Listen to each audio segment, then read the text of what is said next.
Mr. Speaker, first of all, let it be clear, I am a member of the committee. I have never sought or received any gain or advantage to support or oppose anything, except as by law and my conscience and my constituents. Mr. Speaker, the simple sequence of that long statement read by my chair is that this was a government bill sponsored by the Executive Office of the President. And we were told that we needed to pass it to remove Kenya from the grey list. In compliance, and it was signed off by the leader of majority, we complied, it came here, it passed. Where is our fault? Should we have rejected it? Because if we did, then you can blame us. Mr. Speaker, if that passage of the act and the amendment was procured by any corruption, then that corruption can only come from the Executive Office of the President. Because they are the ones who wanted it to pass. And if that is so, then three things follow. One, that either the President or someone in his office knows who gave the bribe. Two, the President or someone in his office knows who received that bribe. And three, they know why it was given, because obviously it could not have been for passage. It's even more annoying that it is alleged that some 10 million was given. Do you know 10 million to give the members, that's 28,000. So it's being alleged that members of this house are cheap as 28,000 to pass a law. It's even more annoying. Mr. Speaker, some of us have reputations and careers beyond this house. So when you attend a forum where for the first time in a PG, live TV has been invited, and then you are being accused of that kind of thing, it is so insulting, it is so demeaning, it is so unfortunate. Mr. Speaker, I want to say this, that even if there was such a supposition by the President, Standing Order 42 gives him the opportunity to write to you a special message, which then you can table and we can inquire into it, not to be paraded and demeaned as if we are criminals. Now, the way forward, Mr. Speaker, I want to suggest that our only way forward, you see, in this house, we cannot discuss people adversely, because Standing Order 83 all the way to 107 restrict our discussion. But for us, unfortunately, no one protects us out there. All sorts of allegations are made against you, and you must just sit and listen.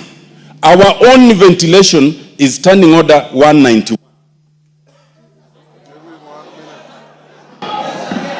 I want to suggest, Mr. Speaker, that under Standing Order 191, where we have our Powers and Privileges Committee, the Powers and Privileges Committee, 191(1)(a), is allowed to summon any person to appear before it for the purposes of giving evidence or providing information. This house has been called the house of extortion. This house has been called a corrupt house. This house has been alleged to have received some 10 million. My suggestion, Mr. Speaker, authorize the Powers and Privileges Committee to summon the President, or if not the President, then the head of public service and the secretary to the cabinet to come and tell us about these allegations, because we don't know how to protect ourselves out there. I so submit, Mr. Speaker. Yes. Dr. Bukose.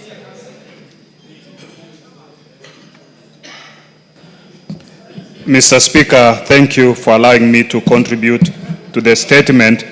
Remember, by the leader, you have 2 minutes, 2 minutes. By the chair, AJAABU.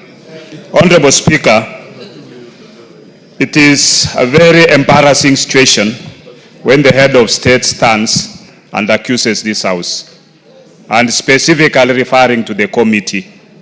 It's not acceptable. I think, and it should, if there was any issue, should have been able to have us as members of parliament and discuss this issue. To me, I suppose that most likely the head of state might have been lied by whoever took the information to him that that person took 10 million to the AJAABU. Yeah. Those are his views. Just listen to each other. If 10 million was given, then the person who gave the 10 million must state very clearly whom did he give the 10 million. Yeah? That person must state very clearly, because it seems that person should be able to account for the 10 million. Where did you take the 10 million? Yeah? And most likely, and to who? Because when the bill came to the House and it was presented by AJAABU, we were told this is one of the requirements and a precondition for IMF. And we passed.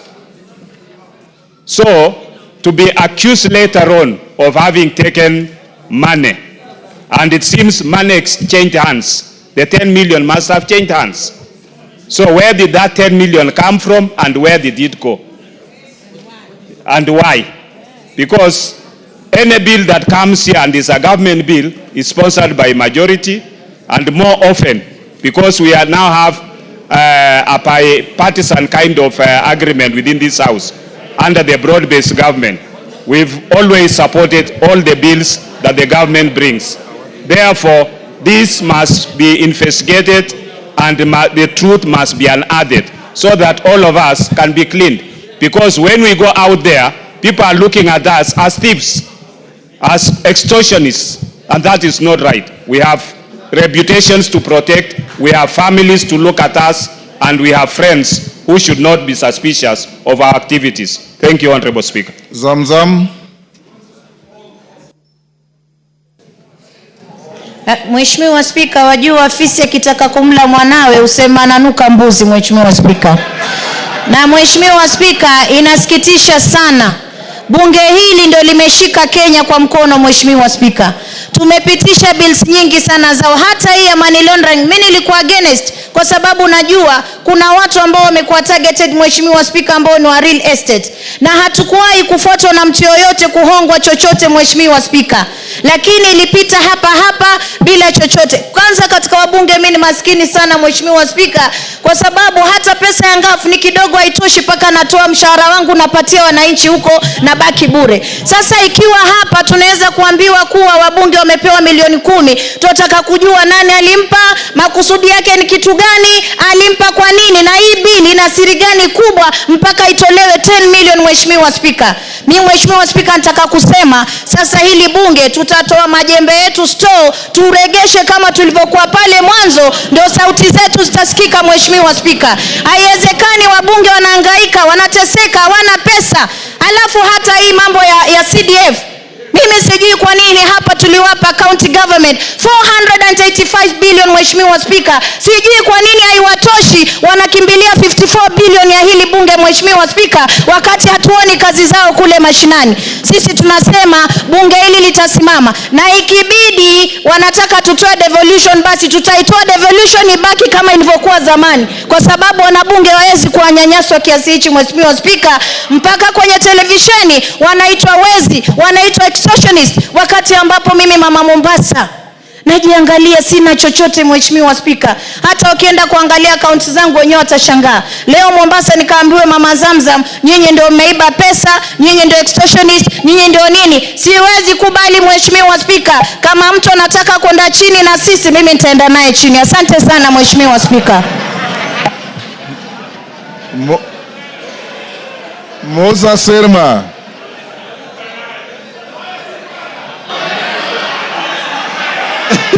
Order.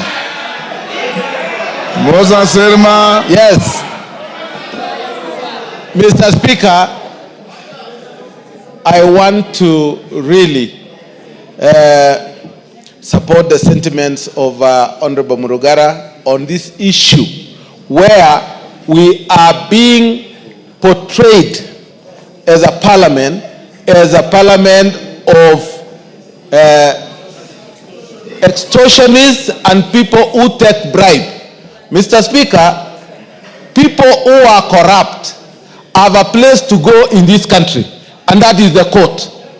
And if there is anybody who has been known to have done those things, we want to tell the government to pick those people, take them to court, and they belong to jail.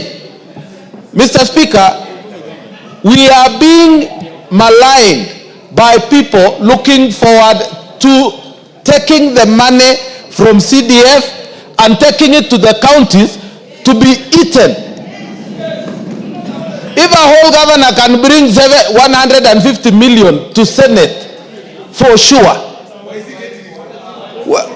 For sure, if I can use the words of the president, where is he bringing this money from? Counties cannot show what the amount of money they have been given in terms of development to the people of Kenya. Mr. Speaker, it has reached a time that we need to audit the counties and really see whether they are really entities to be used for development in the rural areas. Mr. Speaker, if I can remember, because I was in the Bomas,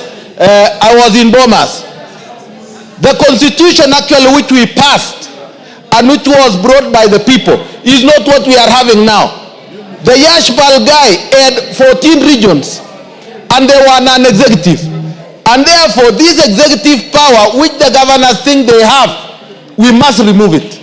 It is time that we talk to the people and let them be given development directly.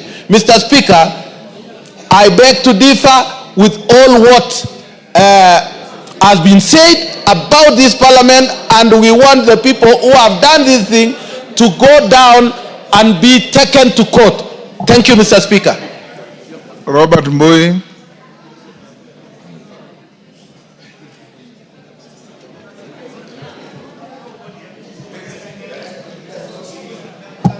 Thank you, Mr. Speaker. Mr. Speaker, Parliament is under attack, Mr. Speaker. And if you go on social media, read a newspaper, switch on your TV, continuously, this house is under attack. And Mr. Speaker, it has gone to the level where it has even gone to the funds that go to the people that we represent. That is CDF and KERA and GAF and the other funds. Mr. Speaker, the executive must respect this house. Members of this house have stood with the executive.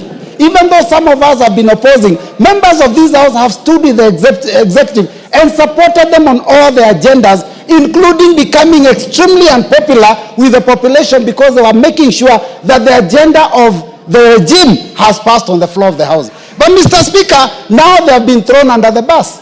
It happened last year, even after passage of the finance bill, that the executive president again said that that bill was unpopular, and yet he's the one that had been telling members to support it. Mr. Speaker, I want to say that we must make sure that as a house we fight together. Mr. Speaker, there's something that is going on with the executive. When they say that this house has corrupt practices, I've been seeing empowerment agendas, empowerment forums all over the country.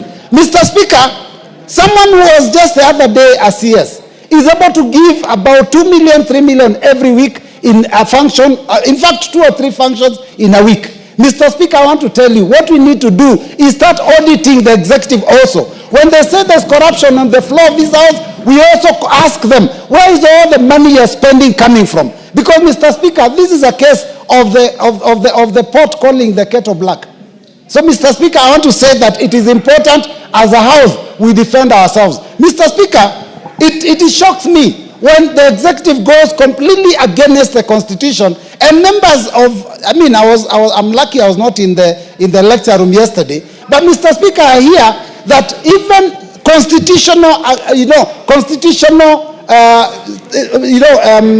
articles, provisions that are there in the constitution were actually thrown under the bus also. Because when you say that the Senate has no authority to go and oversight counties, basically that completely goes against the constitution. So as a House of Parliament, all of us, National Assembly and Senate, we must stick together and ensure that we're each other's keeper and we support each other and pass the bills that are good for the people of this country. And Mr. Speaker, hold the executive to account. Thank you, Mr. Speaker. Dr. Mutunga. Thank you, Honorable Speaker. Honorable Speaker, I would like to refer to sentiment by Honorable Mole. We did not